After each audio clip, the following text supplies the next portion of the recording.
Gracias por estar una vez más con nosotros en Sin Esquemas. En la entrega de hoy tendremos el gratísimo placer de compartir una muy interesante y estoy seguro útil conversación con un distinguido invitado que nos viene a hablar de temas muy de la actualidad y que de manera específica en República Dominicana y quizás otros lugares alrededor de República Dominicana estamos sufriendo del tema que vamos a hablar. Vamos a conversar con el doctor Guillén Martí, quien es doctor en economía, profesor de la Universidad de Varna y a quien le damos la bienvenida.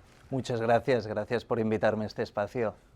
Bueno, vamos a entrar en materia seguido. Como este es un programa, doctor, que tratamos primero de llevarle ciertas orientaciones genéricas primero al público televidente para que se adentre con lo que vamos a conversar.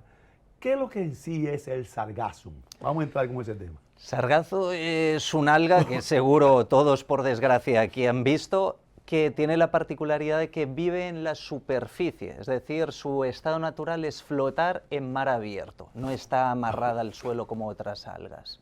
Okay. ¿Y cuál es la problemática? Que como va a la deriva, depende de dónde crezca, va a terminar en tierra. Normalmente crece en un espacio que se conoce como el Mar de los Sargazos, que se encuentra en el norte de las Bahamas, enfrente de la costa este de Estados Unidos, y allá desde hace cientos de años se tiene constancia de que hay enormes masas de sargazo flotando. De hecho, los colonizadores ya reportaron que a veces se les quedaron barcos varados durante días en estas masas de sargazo, que son muy importantes para el ecosistema atlántico, porque debajo de este sargazo se protegen pequeños crustáceos, incluso tortugas, pequeños peces, que después van a dispersarse por el Atlántico. Pero algo ha hecho que este mar de los sargazos se reproduzca más al sur en el Atlántico y, arrastrado por las corrientes, empieza a llegar a las Antillas Menores, a nuestra isla, a México, etc. Y si usted acaba de decir, doctor, ahora que estamos hablando de un problema que tiene más de 100 años, ¿a qué se debe que este blooming en los últimos años o este florecimiento de la problemática en los últimos años, principalmente afectando países como lo nuestro, que es un país cuyo pilar, uno de los pilares fundamentales es el turismo? Esta es la gran pregunta, ¿qué sucede ahora? Porque este sargazo, en el Mar de los Sargazos, que está en el norte, hemos dicho, se ha mantenido allá durante siglos. Siempre ha llegado alguna cantidad residual de sargazo a las islas, que es importante porque le trae también nutrientes, es materia orgánica que va bien para el medio ambiente, pero no en estas cantidades. La primera gran oleada de sargazo llegó en el 2011. Y todo el mundo lo relacionó con un fenómeno ambiental muy grave que hubo en 2010, que es cuando la planta petrolífera de British Petroleum en el Golfo de México se estalló, se quemó y hubo tanto vertido de petróleo y se utilizaron tantos químicos para mantener ese vertido a raya que cuando de pronto al cabo de un año empieza a llegar sargazo, la conexión es inmediata. Pero después dicen, ¿y cómo es que cada año viene más y más y más y han pasado tantos años desde 2010? Entonces parece que no es una explicación válida. Tenemos otra explicación, que es que las corrientes atlánticas hayan cambiado y hayan arrastrado el sargazo hacia el sur. Hemos verificado que las corrientes siguen su curso normal y que no se está arrastrando sargazo del norte, sino que es sargazo que está creciendo entre la costa de Brasil y la de África, en medio del Atlántico. Entonces, ¿qué sucede en medio del Atlántico? Hay polvo del Sáhara. Claro. El polvo del Sáhara viene por África, se va depositando en el Atlántico y llega a contaminarnos también el aire aquí. Y todo este polvo del Sáhara es muy fértil. De hecho, el Amazonas existe gracias al polvo del Sáhara. Y muchos de los bosques que tenemos aquí también se nutren aquí para de él. Nosotros, él lo está diciendo correctamente, pero aquí lo conocemos el polvo de Sahara. Aquí le decimos para nuestro público televidente, para que lo entiendan un poquito. Exacto. Y entonces, ¿qué sucede? Que este fenómeno, al caer todo este polvo fértil en el agua, puede ser materia orgánica para que crezca sargazo. Pero una vez más, el polvo del Sáhara tiene miles de años viniendo. ¿Cómo es que ahora es que salen los sargazos?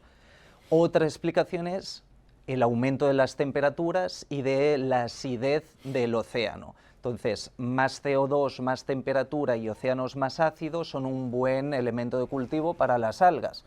Puede ser otra de las explicaciones. Y hay incluso otra, que es que en la selva del Amazonas se está deforestando y se está utilizando muchos fertilizantes para cultivar intensivamente en la zona del Amazonas, y el río Amazonas lleva todos estos fertilizantes hasta el Atlántico, y estos son los que permiten la alga proliferar. Entonces, de una forma u otra, todavía no sabemos cuál de estos fenómenos es el responsable, o si son cumulativos, si es un cúmulo de todos ellos.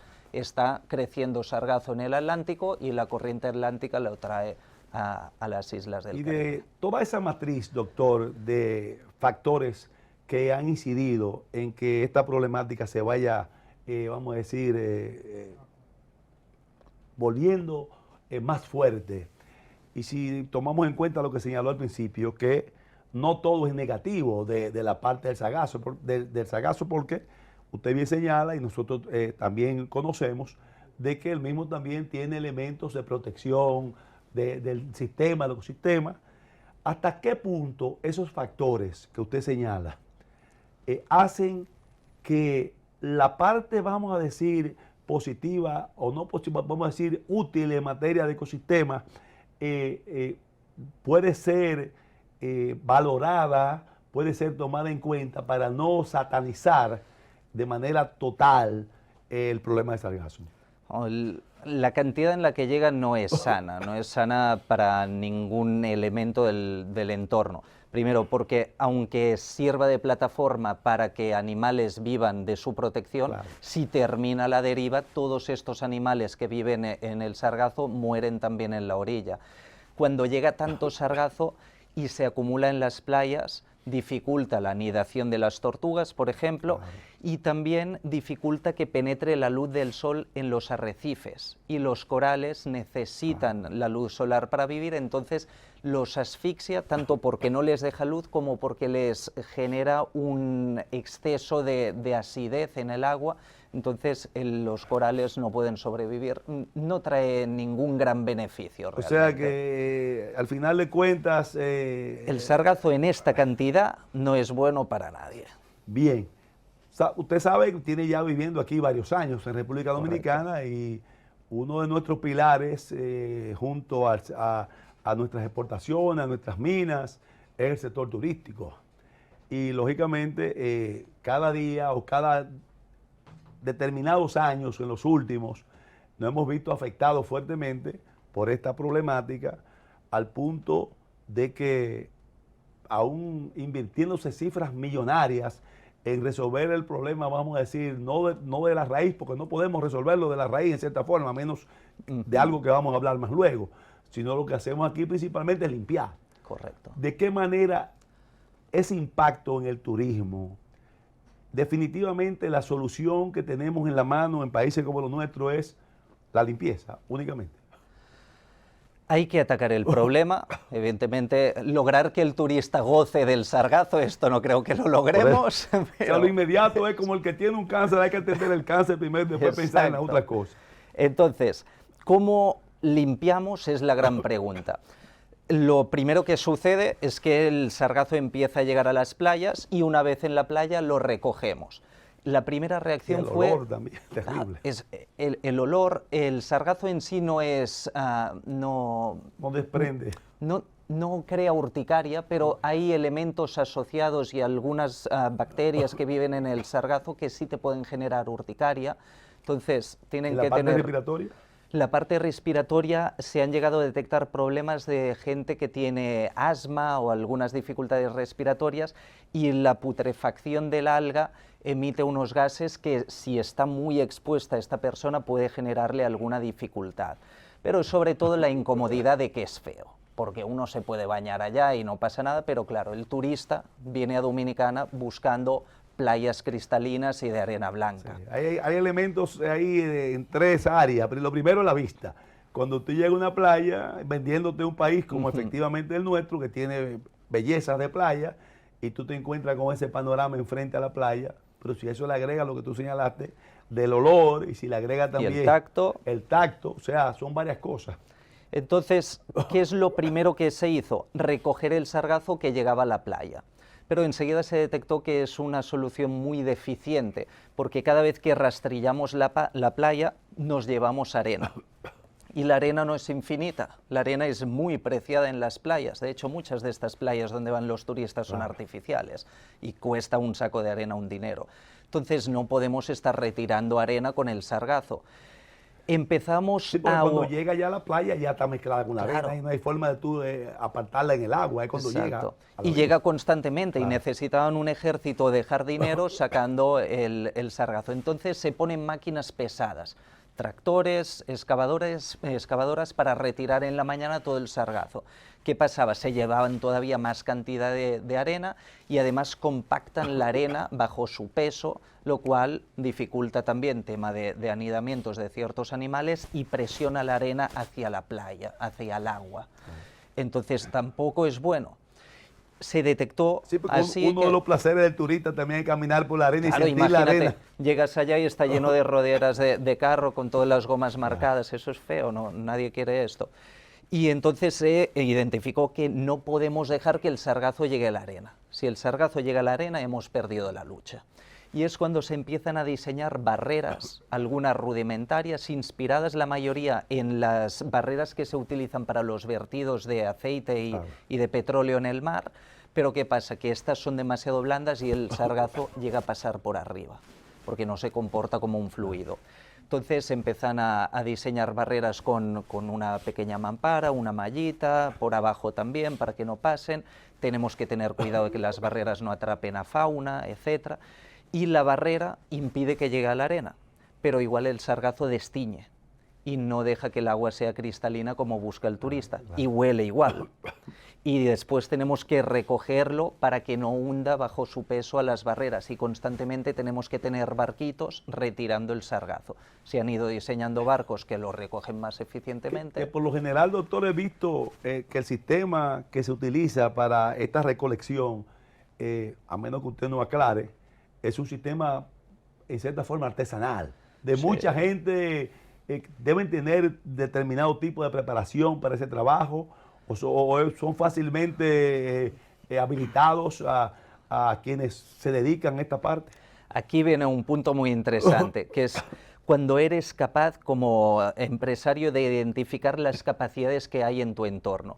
Los más preparados para gestionar este problema y trabajar en el mar, los pescadores.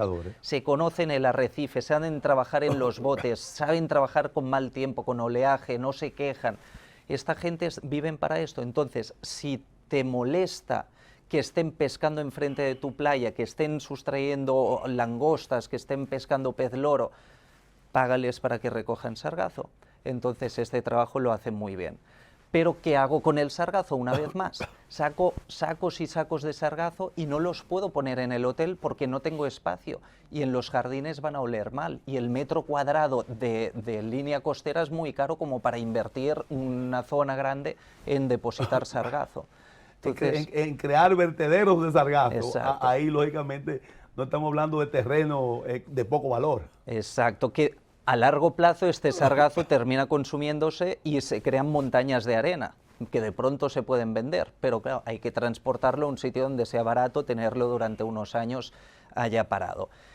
¿Qué es lo que identificamos? Pues quizás deberíamos ir más lejos a buscar el sargazo y no dejar que llegue justo enfrente de la playa donde igual me afecta el arrecife, me afecta el color del agua, el olor, etc. Entonces, una solución muy interesante que se está empezando a tratar y que en esto es pionero la empresa SOS Carbon, es ir a buscar el sargazo a alta mar. ¿Y qué hacer? No recolectarlo, no atraparlo en redes, sino hundirlo. Y esto suena raro, ¿eh? Porque me dirán, pero se acaba de decir que flota, ahora dice que lo hundamos, ¿qué dice este hombre? No hay forma de desintegrarlo en el hundimiento.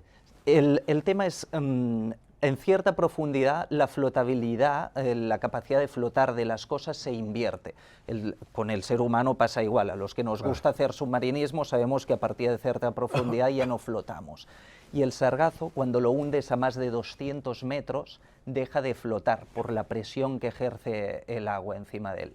Entonces, lo que se está proponiendo es ir con buques pesqueros, como si fueran sardinas o atunes, a detectar por radar dónde están las masas de sargazo, ir a buscarlas y con bombas de agua chupar el sargazo en la misma agua y llevarlo a 200 metros de profundidad para que termine de hundirse en las profundidades. ¿Y esa fauna a la profundidad, qué hacemos con ella? Esto hay que investigarlo bien todavía, pero la mayor parte del mar es bastante estéril. Son desiertos, la mayor parte de la profundidad marina. No todas las zonas, por eso hay que investigar bien cómo puede afectar. El depositar materia orgánica allá abajo puede ayudar a que se creen cadenas tróficas donde ciertos bacterios se coman el sargazo, crustáceos se coman los bacterios y así crear toda una cadena alimentaria y un ecosistema. ¿Qué más puede pasar? Que el sargazo quede cubierto por arena debajo de las profundidades y eso es bueno porque el sargazo acumula CO2. Hemos dicho que al sargazo le gusta el CO2 y por eso es una de las hipótesis, se está reproduciendo tan rápido. Entonces, si absorbe CO2 de la atmósfera y lo enterramos debajo tierra, es una buena idea. Estamos secuestrando CO2, sacándolo de la atmósfera y guardándolo Estamos en el en la piso. línea de sostenibilidad y de todas esas cosas que... Y aunque no quedara cubierto por la arena, si llega a pudrirse debajo del agua y a disolverse, el océano tiene capacidad de absorber CO2 y como está en tanta profundidad, será raro que llegue a subir mucho de este CO2 a la superficie. Una gran parte será absorbido por el océano. Entonces, esta solución nos permite capturar CO2. Y es muy interesante porque no solo resolvemos el problema del sargazo en nuestras playas, sino que también capturamos este gas que es tan nocivo a nivel de efecto invernadero. Estamos hablando que es un flujo permanente, doctor, es un flujo permanente. O sea, ¿cómo se está investigando eso? ¿Cómo vamos a mantener ese ciclo de timing para enterramos y viene más, enterramos y viene más? O sea, ¿cuál es la problemática?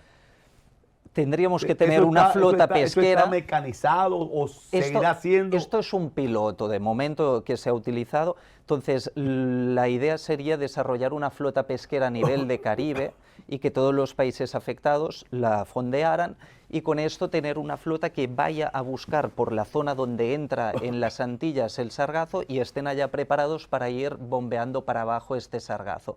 Lo ideal sería identificar cuál es la causa y ver si tenemos capacidad para actuar sobre la causa para extinguir el problema de raíz. Pero hasta que no tengamos muy claro qué es, y depende de qué sea, si es el cambio climático, no lo resolveremos solos ni de aquí a mañana. Entonces, como bien decíamos, el 20% de nuestra riqueza llega del turismo. No podemos esperar a grandes soluciones de fondo, tenemos que cuidar nuestro negocio. Las playas son un activo estratégico importantísimo para la República Dominicana. Un activo estratégico es un concepto muy importante en sostenibilidad porque nos habla de un elemento que nos permite crear la propuesta de valor que le damos al turista, pero que es un elemento que no es propiedad necesariamente de la empresa.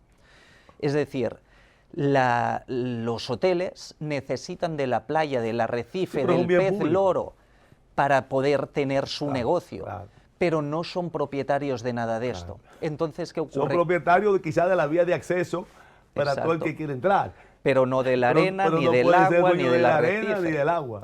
Entonces, ¿qué ocurre? Que a los empresarios generalmente dicen, como esto no está en mis libros contables porque no aparece como activo contable, yo no lo voy ni a mantener ni a desarrollar. Porque cada peso que yo le ponga en mantenimiento y desarrollo me beneficiará a mí, pero también al vecino. Y el vecino no está invirtiendo. Entonces, ¿para qué yo voy a ayudar a mi competencia?